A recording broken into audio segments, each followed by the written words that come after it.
भारत के सबसे रोमांचक गेमिंग प्लेटफॉर्म विंजो पर हैं 70 से भी ज्यादा गेम्स। तो खेलो अपने मनपसंद गेम्स और रोज जीतो करोड़ों के इनाम। Download now from winzogames.com। Game में वित्तीय जोखिम शामिल है और इसकी आदत लग सकती है। जिम्मेदारी और अपनी जोखिम पर खेलें।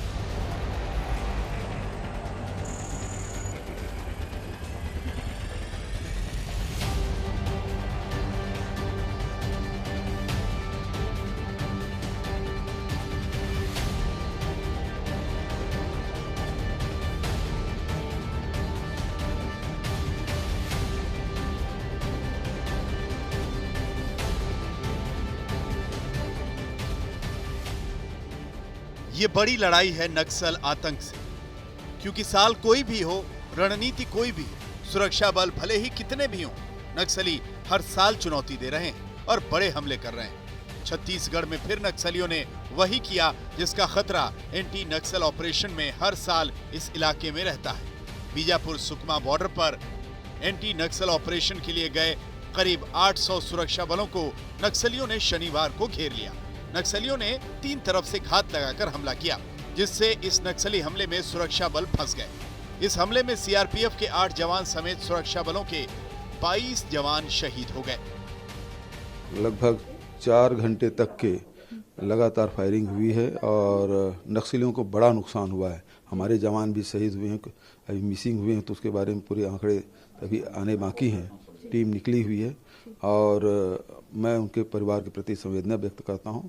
साथ ही इनकी जो शहादत है वो बेकार नहीं जाएगी और पूरी ताकत के साथ लड़ेंगे। और जहां तक की बात नक्सलियों की है, वो अपने अस्तित्व की आखिरी लड़ाई लड़ रहे हैं। छत्तीसगढ़ में बीजापुर सुकमा का बॉर्डर घने जंगल और पहाड़ियों से घिरा टेकमगुड़ा का इलाका। नक्सली हमले के इस ग्राउंड जीरो तक आज तक की टीम पहुंची तो सामने ये हाल था, जिसे देखकर कोई भी काम जाए।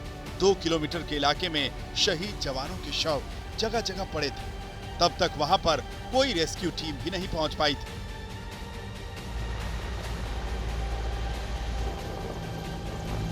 जो मुठभेड़ तो कल बटालियन नंबर क्रमांक 1 के साथ प्रमुख रूप से हुआ है और इसमें हमेशा जो बटालियन नंबर 1 का उपस्थिति इन क्षेत्र में, तो उसी के सूचना के आधार पर हम गए थे। बहादुर की जो बराबर की लड़ाई हुआ, लेकिन अनफॉर्चुनेटली हमारा जवान इसमें लड़ते लड़ते कई लोगों का नुकसान हुआ। लेकिन हम लोग इस अभियान में एक कॉन्शियस डिसीजन थे। तब तक हम इस क्षेत्र में जाकर जो नक्सल का जो फॉर्मेशन है उनके खिलाफ कार्रवाई नहीं कर रहे थे, फिर हम ये अभियान में आगे नहीं बढ़ पाए थे।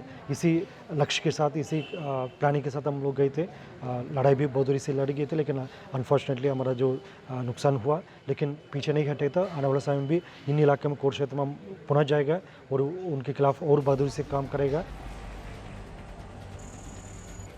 हाल ये था कि शहीद जवानों के शव लोकेट करने और उन्हें हमले की जगह से लाने में ही घंटों लग गए।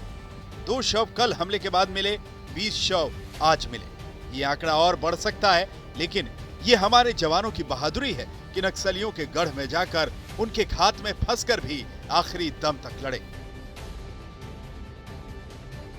बीजापुर सुकमा बॉर्डर पर यह नक्सली कमांडर मांडवी हिडमा का गढ़ है, जिसकी तलाश में ही सुरक्षा बल गए थे। लेकिन हिडमा की बटालियन को इसकी जानकारी मिल गई थी। उसके पास मशीन गने, रॉकेट लॉन्चर और दूसरे हथियार थे और सुरक्षा बलों पर घात लगाकर हमले के लिए करीब 400 नक्सली तैयार थे। नक्सलियों को भी इस हमले में बड़ा नुकसान हुआ है। 2 ट्रैक्टर ट्रॉलियों में नक्सली अपने लोगों की लाशें लेकर गए। सुरक्षा बलों के जवाबी हमले में करीब 10 से 12 नक्सली मारे गए। लेकिन यही काफी नहीं है। नक्सलियों के खिलाफ निर्णायक लड़ाई की जरूरत है। देश ने अपने 22 जवानों को फिर से खोया है। इस बड़े हमले के बाद गृह मंत्री असम में चुनाव प्रचार को बीच में छोड़कर तुरंत दिल्ली लौटे हैं। उन्होंने छत्तीसगढ़ के सीएम से बात भी की है। दोनों ओर का नुकसान हुआ है, हमारे जवान शहीद हुए हैं। मैं उन सभी जवानों को श्रद्धांजलि भी देता हूं और उनके परिवारजनों को और देश को इतना विश्वास दिलाना चाहता हूं कि जवानों ने अपना खून जो देश के लिए बहाया है वो व्यर्थ नहीं जाएगा। हमारी लड़ाई और मजबूती के साथ और मक्कमता के साथ और तीव्रता के साथ इन नक्सलियों के खिलाफ चालू रहेगी और हम इसको परिणाम तक ले जाएंगे। अमित शाह जी का फोन आया था अभी सुबह और इस मामले में बातचीत की और उन्होंने कहा जो सीआरपीएफ के डीजी है उसको भेज रहे हैं, वो पहुंच जाएंगे और फिर आगे की जो प्लानिंग है उसमें लगेंगे। तो ये संयुक्त रूप से ये अभियान चल रहा है। लोकल हमारी जो डीआरजी है और सेंट्रल पैरामिलिट्री फोर्स है, दोनों का संयुक्त अभियान था। सर्चिंग में निकले हुए थे और इसमें ये घटना हुई। नक्सल आतंक पर अब बड़ा एक्शन जरूरी है, क्योंकि जब आपको ये लग रहा था कि सुरक्षा बलों की रणनीति के सामने नक्सल आतंक कमजोर पड़ रहा है, तो नक्सली कोई न कोई बड़ा हमला करके देश को चुनौती देते हैं। बीजापुर सुकमा हमले में नक्सलियों ने यही किया।